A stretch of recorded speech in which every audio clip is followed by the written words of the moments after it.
अस्सलाम वालेकुम dear students, उम्मीद करता हूँ आप सब खैरियत से होंगे। हर इब्तिदा से पहले हर इंतहा के बाद ज़ात नबी बुलंद है, ज़ात खुदा के बाद दुनिया में एहतराम के काबिल हैं जितने लोग, मैं सबको मानता हूँ मगर मुस्तफ़ा के बाद सल्लल्लाहु अलैहि वसल्लम। इस टॉपिक से पहले हमने देखा था एनालिसिस में हमने कुछ स्टेप्स पढ़े थे। एनालिसिस में first of all percentage composition find करते हैं, सेकंड मोल्स की तादाद या ग्राम एटम्स फाइंड करते हैं, नंबर ऑफ ग्राम एटम्स और नंबर ऑफ मोल्स। फिर हम क्या करते थे, मोल से ही मोल रेशियो और एटॉमिक रेशियो फाइंड करते हैं। फिर हमारे पास एम्पिरिकल फार्मूला आता था और एम्पिरिकल फार्मूला के बाद अगर हमने मॉलिक्यूलर फार्मूला फाइंड करना हो तो एक छोटा सा फार्मूला यूज करके हम मॉलिक्यूलर फार्मूला भी फाइंड कर सकते हैं। आज का जो लेक्चर है हमारे पास लेक्चर 11, इसमें हमने चीज पढ़नी है एम्पिरिकल फार्मूला। मतलब जब हम किसी कंपाउंड का एनालिसिस कर रहे होते हैं, उसको एनालाइज कर रहे होते हैं, तब एक चीज आती है एम्पिरिकल फार्मूला।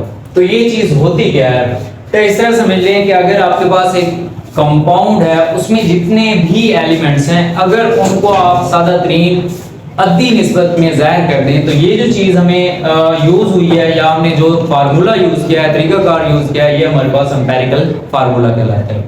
डेफिनेशन में क्या है कि the formula which is used to determine the simplest whole number ratio, वो फार्मूला जो सादा तरीन अद्दी निस्बत को ज़ाहिर करने के लिए इस्तेमाल होता है और एलिमेंट किसी भी एलिमेंट के ऑफ अ कंपाउंड, एक कंपाउंड में एलिमेंट की सादा तरीन अद्दी निस्बत को ज़ाहिर करने के लिए जो फार्मूला यूज होता है हम उसको एम्पिरिकल फार्मूला कहते हैं। द फार्मूला वो फार्मूला विच इज यूज्ड जो इस्तेमाल होता है टू डिटरमाइन करने के लिए the simplest whole number ratio of an element, किसी एलिमेंट की सादा तरीन अद्दी निस्बत को ऑफ अ कंपाउंड, एक कंपाउंड में, इसका एम्पिरिकल फार्मूला। अगर हम एग्जांपल देखें, हमारे पास एग्जांपल है empirical formula of glucose is CH2O। ये CH2 कैसे है, हमारे पास अगर हम चेक कर लें तो कार्बन C6H, हमारे पास 12O6, ये हमारे पास ग्लूकोज का फार्मूला होता है, केमिकल फार्मूला। इसमें अगर हम नंबर्स देखें तो हमारे पास पहले कार्बन की 6, फिर हमारे पास 12, फिर हमारे पास है 6, तो ये हमारे पास रेशियो आ गई और होल नंबर रेशियो है, मुकम्मल अद्दी निस्बत है। लेकिन चूंकि हमने कहा है कि सिंपलेस्ट रेशियो जो होगी वो हमारे पास एम्पिरिकल फार्मूला, तो मतलब ये हमारे पास डिवाइड हो सकता है। अगर इसको 2 पे डिवाइड कर दें तो यहाँ हमारे पास 3, यहाँ पे रेशियो आ जाएगी 6 और यहाँ पे भी 3। अब भी ये डिवाइड हो सकता है 3 पे, तो हम क्या कर देंगे, मजीद इसको डिवाइड कर देंगे तो यहाँ पे 1, यहाँ पे हमारे पास 3 पे डिवाइड कर दें तो ये हमारे पास 2 और लास्ट पे 1। तो ये जो रेशियो आ रही है ये हमारे पास, क्योंकि अब मजीद डिवाइड नहीं हो सकती होती, तो ये रेशियो जो हमें अब हासिल हुई है इसी को हम कहते हैं एम्पिरिकल फार्मूला। एम्पिरिकल फार्मूला क्या है कि अगर कंपाउंड हमारे पास जैसे कि ग्लूकोज था, इसकी जो सादा तरीन अद्दी निस्बत है इसको ज़ाहिर करने के लिए यूज होगा तो वो हमारे पास एम्पिरिकल फार्मूला होगा। इसी वजह से लिखते हैं हम empirical formula of glucose is CH2O। साथ empirical formula of benzene is CH। Benzene का हमारे पास जो एम्पिरिकल फार्मूला होता है वो CH होता है। तो यहाँ पे चेक करिए तो हमारे पास CH, कार्बन भी 6 होते हैं और बेंजीन के अंदर हाइड्रोजन भी 6 होते हैं। पहले 2 पे डिवाइड करेंगे फिर 3 पे, तो हमारे पास सिंपलेस्ट रेशियो एलिमेंट क्या आ जाएगी, इसी को हम एम्पिरिकल फार्मूला कहेंगे। एग्जांपल भी हो गए। और अब जो मेन चीज है वो हमारे पास होते हैं स्टेप्स। हम एम्पिरिकल फार्मूला को डिटरमाइन करने के लिए कौन कौन से स्टेप यूज करते हैं, स्टेप्स इन्वॉल्व, कौन कौन से स्टेप्स यूज होते हैं, इन्वॉल्व होते हैं for the determination of empirical formula, empirical formula को डिटरमाइन करने के लिए।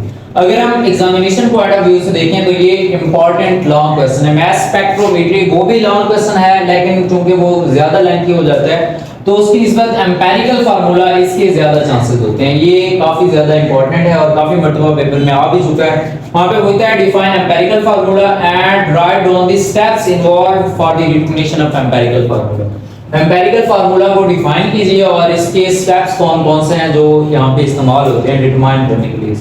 तो एम्पिरिकल फार्मूला हमने उसकी डेफिनेशन देखी है, the formula which is used to determine the simplest whole number ratio of an element of a compound, इसको हम एम्पिरिकल फार्मूला। स्टेप्स कौन कौन से हैं, फर्स्ट ऑफ ऑल हम एनालिसिस की बात करें तो वहां पे भी हमने कहा था कि जो चीज हमारे पास होती है, पहला स्टेप होता है वो होती है परसेंटेज कंपोजिशन। अगर इसी एलिमेंट को देख लें, यहाँ से कार्बन, हाइड्रोजन और फिर हमारे पास ऑक्सीजन। इन्हीं को ही देख लें तभी हमें पता चल जाएगा कि ये एलिमेंट्स है और हमने फर्स्ट ऑफ ऑल इनकी जो चीज फाइंड करनी है वो है परसेंटेज कंपोजिशन।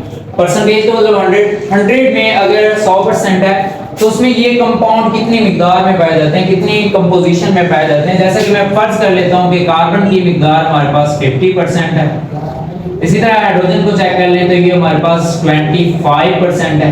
तो अब जो लास्ट वाली ऑक्सीजन होगी उसकी मिकदार भी हमारे पास 25% ही होगी। ये होता है तरीका first of all percentage composition of an element of a compound. Determine the percentage composition of an element in a compound. ये हमारे पास फर्स्ट स्टेप होता है। अब यहाँ से हमने फर्ज कर लिया है कि ये वाली परसेंटेज कंपोजिशन है। सेकंड स्टेप हमारे पास होता है divide the percentage composition of an element. इस एलिमेंट की जो कंपोजिशन आई है उसको डिवाइड कर दें। किस चीज पे डिवाइड कर दें? To the atomic mass. Atomic mass पे। एटॉमिक मास पे ही क्यों डिवाइड करेंगे? क्योंकि हमें जो चीज आई होती है वो होते हैं नंबर ऑफ ग्राम एटम्स और मोल, तो उसके लिए हम इसको एटॉमिक मास पे डिवाइड कर देते हैं। अब यहाँ पे क्या हो जाएगा? कार्बन हमारे पास 50% है, इसका एटॉमिक मास बात करें तो कार्बन का हमारे पास हमें पता है 12 होता है, तो 50 डिवाइडेड बाय हम कर देंगे 12। अगर हाइड्रोजन की बात करें तो 25% इसकी जो कंपोजिशन थी वो है, डिवाइडेड बाय अगर इसके एटॉमिक नंबर की बात करें, एटॉमिक मास की, तो वो होता है हमारे पास 1, तो 1 पे डिवाइड करें। अब हमारे पास ऑक्सीजन है लास्ट पे। ऑक्सीजन को भी आपने हमारे पास 25% इसकी कंपोजिशन है, इसको डिवाइड कर दें 16 पे, क्योंकि ऑक्सीजन का एटॉमिक मास जो है वो 16 है।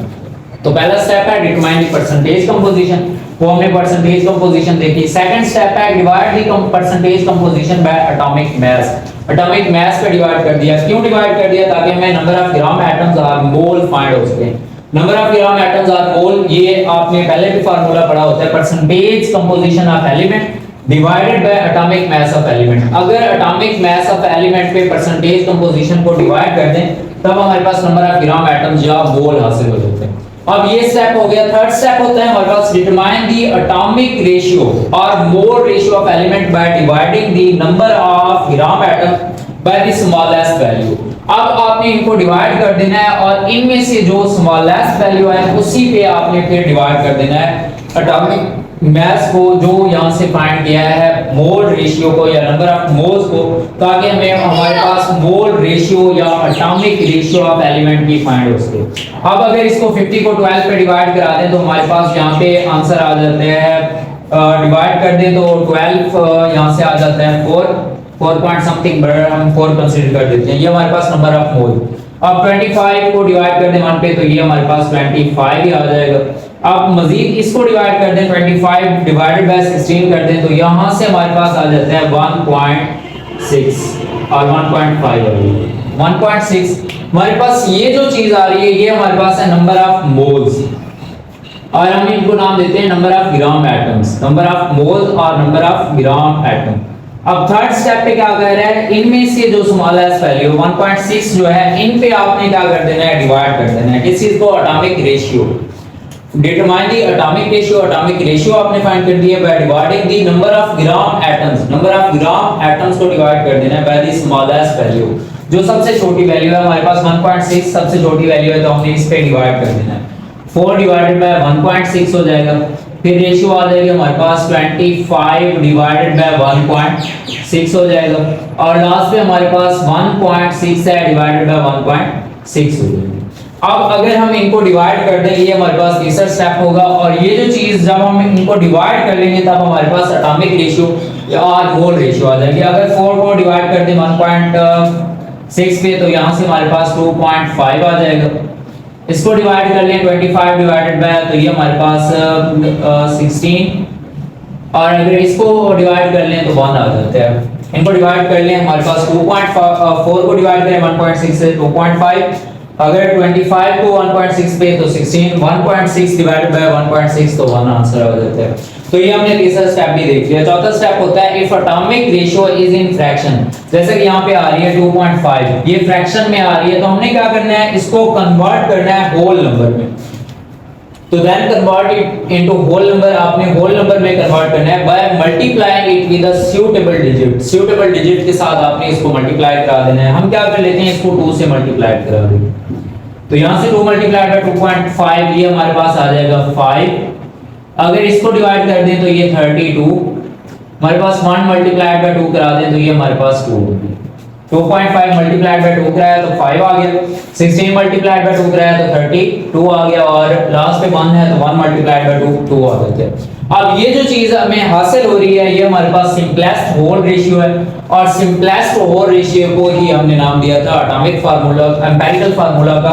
तो यहाँ से हमारे पास फर्ज कर लेते हैं कार्बन थी तो कार्बन की 5, और हाइड्रोजन देख लें तो 32, और ऑक्सीजन देख लें तो 2। ये जो चीज अब आ रही है ये हमारे पास कहलाएगा एम्पिरिकल फार्मूला। तो ये था लास्ट हमारे पास एम्पिरिकल फार्मूला। सिंपलेस्ट रेशियो जो हमने हासिल की बेसिकली उसी को ही एम्पिरिकल फार्मूला कहते हैं। स्टेप्स कौन कौन से हैं? स्टेप्स जो आपने एनालिसिस ऑफ अ कंपाउंड में देखे थे वही के सारे स्टेप ही यूज करा देने। परसेंटेज कंपोजीशन फाइंड करानी है, परसेंटेज कंपोजीशन को एटॉमिक मास पे डिवाइड कर देना है तो नंबर ऑफ मोल्स और ग्राम एटम्स आ जाएंगे। नंबर ऑफ मोल्स और ग्राम एटम्स को आपने डिवाइड कर देना है स्मॉलेस्ट वैल्यू पे। जो यहाँ से स्मॉलेस्ट वैल्यू आई थी हमने उस पे डिवाइड कर दिया। फिर जैसे ही इनको डिवाइड करेंगे तो हमारे पास ये आ जाएगी एटॉमिक रेशियो, और इसको कहते हैं मोल रेशियो। एटॉमिक रेशियो और मोल रेशियो। अब लास्ट स्टेप ये होता है कि एटॉमिक रेशियो और मोल रेशियो को अगर फ्रैक्शन में है, अगर फ्रैक्शन में ना होती तब हम इसको सिंपलीफाई करके ऐसे ही लिख सकते थे, लेकिन चूंकि ये फ्रैक्शन में आ रही है तो हमने इसे सूटेबल डिजिट के साथ मल्टीप्लाई करा देना है। हमने यहाँ पे मल्टीप्लाई कराया तो हमारे पास ये वाली रेशियो आ गई, इसी को हमने नाम दिया है एम्पिरिकल फार्मूला।